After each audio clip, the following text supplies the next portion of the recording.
আওয়ামী দুঃশাসনের সবচেয়ে আতঙ্কের বিষয় ছিল গুম। এক একটি গুমের ঘটনার কাহিনী যেন সিনেমার গল্পকেও হার মানায়। গুম কমিশনের দ্বিতীয় অংশ থেকে জানা যায় এমন লোমহর্ষক নানা নির্যাতনের ঘটনা। ৫ আগস্টের পর লোপাট করার চেষ্টা করা হয়েছে গুমের নানা তথ্য প্রমাণ। বিস্তারিত ইমতিয়াজ আলমের রিপোর্টে। চলন্ত গাড়ির সামনে ফেলে দিয়ে হত্যার চেষ্টা, ঠোঁট সেলাই করে দেয়া, সিমেন্টের বস্তা বেঁধে নদীতে ফেলে দেয়া, গর্ভবতী নারীকে ধরে নিয়ে নির্যাতন, নবজাতককে মায়ের দুধ পান করতে না দেয়া, ট্রেনের নিচে লাশ টুকরো করার মতো লোমহর্ষক নির্যাতনের তথ্য উঠে এসেছে গুম কমিশনের প্রতিবেদনে। এসব ঘটনার সঙ্গে প্রতিরক্ষা, গোয়েন্দা সংস্থা, ডিজিএফআই এবং র্যাব-সহ আইনশৃঙ্খলা বাহিনীর অসাধু সদস্যরাও জড়িত। পূর্বসূরিদের বাঁচাতে ৫ আগস্টের পরও ডিজিএফআইয়ের তৎকালীন মহাপরিচালক আগের অপরাধের আলামত মুছে ফেলার চেষ্টা করেছেন। মঙ্গলবার গুম কমিশনের প্রতিবেদনের দ্বিতীয় অংশ প্রকাশ করে অন্তর্বর্তী সরকারের প্রধান উপদেষ্টার প্রেস উইং। প্রথম অংশটি প্রকাশিত হয় গত ডিসেম্বরের ১৫ তারিখে। প্রতিবেদনের দ্বিতীয় অংশে বলা হয়েছে, ৫ আগস্টের পর নিয়োজিত ডিজিএফআইয়ের মহাপরিচালক সরাসরি অপরাধে জড়িত ছিলেন না, তবে তার পূর্বসূরিদের অপরাধের প্রমাণ গোপন করার চেষ্টা করেছেন তিনি। অপরাধীদের দায়মুক্তির জন্য তিনি তার ক্ষমতা প্রয়োগ করেছেন। এই কাজ পেশাদারী নৈতিকতার পরিপন্থী। প্রমাণ পাল্টানো এবং সহযোগিতা না করার এই প্রবণতা শুধু ডিজিএফআই নয়, অন্যান্য নিরাপত্তা বাহিনীর সদস্যদের মধ্যেও ছিল। ১৫ বছরেরও বেশি সময় ধরে নানা কৌশলে অপরাধের প্রমাণ পাল্টানো হয়েছে। এতে আরও বলা হয়েছে, আদালতের রায় অনেক সময় অপরাধীদের বৈধতা দিয়েছে। এক্ষেত্রে ভুক্তভোগীরা প্রাতিষ্ঠানিক বিশ্বাসঘাতকতার শিকার হয়েছেন। সংশ্লিষ্টরা বলেছেন, তাদের বিচারের মুখোমুখি হতে হবে, এটি কখনো আশা করেনি তারা।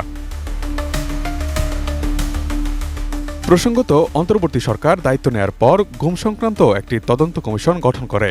কমিশনের প্রধান হিসেবে রয়েছেন মইনুল ইসলাম চৌধুরী। গত ১২ই ডিসেম্বর তারা প্রধান উপদেষ্টা ডক্টর মোহাম্মদ ইউনূসের কাছে প্রাথমিক প্রতিবেদন জমা দেয়। ওই প্রতিবেদনে বলা হয়েছিল, গুমের পর ভয়ঙ্করভাবে নির্যাতন চালানোর পর হত্যা করা হয়। কখনো হত্যা করা হয়েছে মাথায় অস্ত্র ঠেকিয়ে গুলি করে। এরপর অধিকাংশ লাশের সঙ্গে সিমেন্টের বস্তা বেঁধে নদীতে ফেলে দেয়া হয়েছে। আবার কখনো রেললাইনে ফেলে রেখে লাশ বিচ্ছিন্ন করতে অপেক্ষা করা হয়েছে ট্রেনের জন্য।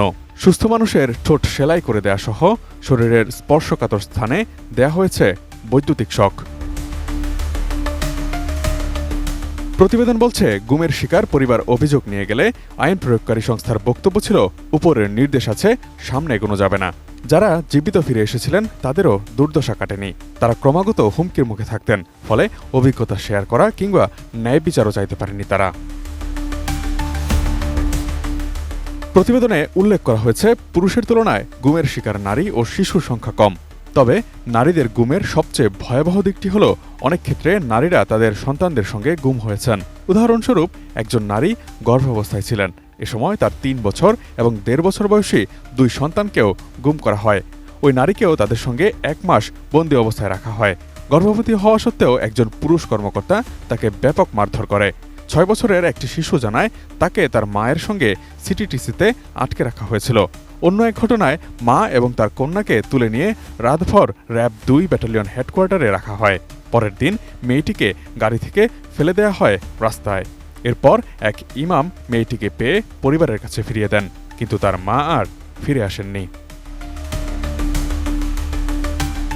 প্রতিবেদনে বলা হয়, ২০০৯ থেকে ২০২৪ সাল পর্যন্ত গত ১৫ বছরে ১,৬৭৬টি জোরপূর্বক গুমের অভিযোগ নথিভুক্ত হয়েছে। এদের মধ্যে কমিশন পর্যালোচনা করেছে ৭৫৮টি অভিযোগ। অভিযোগ বিশ্লেষণে দেখা গেছে, ২০১৬ সালে সর্বোচ্চ ১৩০টি গুমের ঘটনা ঘটেছে। Imtiaz Alam, desk report, ATN news.